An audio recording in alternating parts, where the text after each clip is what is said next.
Kabayan, kumusta po? Ayan. First time ko pong nag-live dito sa YouTube channel. Paki-subscribe lang po, paki-like para tuloy-tuloy po yung ating content. Ayan. Kumusta po kayo mga kabunyog, mga kababayan? Kumusta na po ang buhay natin ngayon? Ayos pa po ba tayo? Nakaka-relate pa po ba tayo sa mga tugtog? Sa tugtog ng tsa-tsa, mga kabunyog, mga kababayan. Medyo sa panahon po ngayon, napainit po ng ating ng balitang tsa-tsa, no? Sa palagay po ba natin, tsa-tsa nga ba yung magiging kasagutan? Sa tunay na pagbabago ng ating inang bayan o sa ating bansa, lalong-lalo na sa ating mga ekonomiya. Tunay nga po bang makakapagbabago ang tsa-tsa sa ekonomiya ng ating bansa? Pag-usapan na lang natin mga kabunyog, mga kababayan, yung kalagayan ng mga magsasaka. Ngayon po ay panahon po na tagtuyo. Dahil nga po sa tinatawag nating El Nino, mga kabunyog. Dahil po sa El Nino ngayon, kaya marami po mga bukid ang nagkakabitak-bitak. Bitak-bitak na po. Bakit kaya hindi natin pagtuunan ng pansin? Itong ating mga maliliit na magsasaka, nabigyan sila ng yung man lang patubig na pwedeng diba? Yung patubig na aagos sa kanilang mga bukid para sa kanilang pagsasaka, ano man yan, rice field man yan, o yung mga ng mga gulay,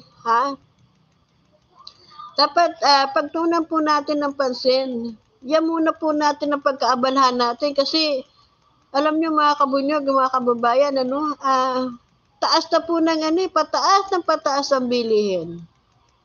Yung mga pangunahing bilihin, ang tataas na ngayon ang presyo. Pero wag ka, yung repolyo, yung repolyo, tinapon na lang dahil sobra-sobra daw yung supply.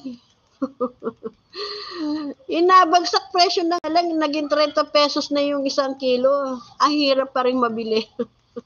Dahil sa sobra daw po ng dami. Yan. Pero sa mga supermarket, nakikita po natin yung presyo ng gulay. Ang taas. Ang taas. Ang mahal. Dapat Department of Agriculture, ito po muna ang pagtuunan natin.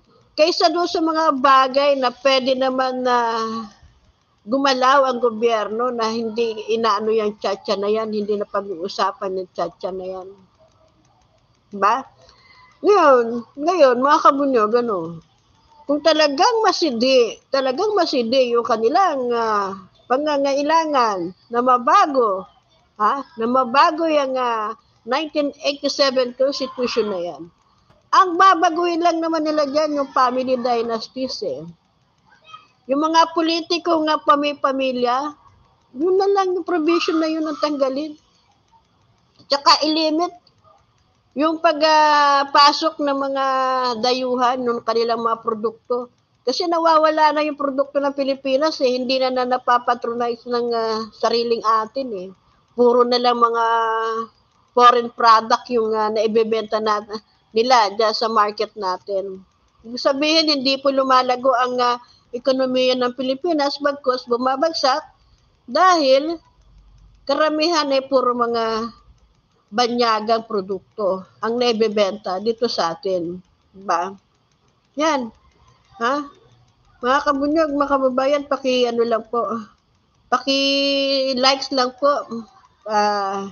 Paki-subscribe po itong ating YouTube channel. Yan. First time ko po na nag-live po dito sa YouTube channel. Sana po tuloy-tuloy po yung ating pagkikwentuhan. Ayan. Kumusta na kwentuhan? ni Aling Suset. Yan, mga kabunyog, nakaka-relate pa po tayo sa ating araw-araw na pamumuhay. Nakakaano pa ba tayo? Nakakaginhawa pa ba tayo? Ngayon po, ang hirap po namang magkasakit, mga kabunyog. Yan. Ang lahat-lahat po ay tumataas, pati mga gamot.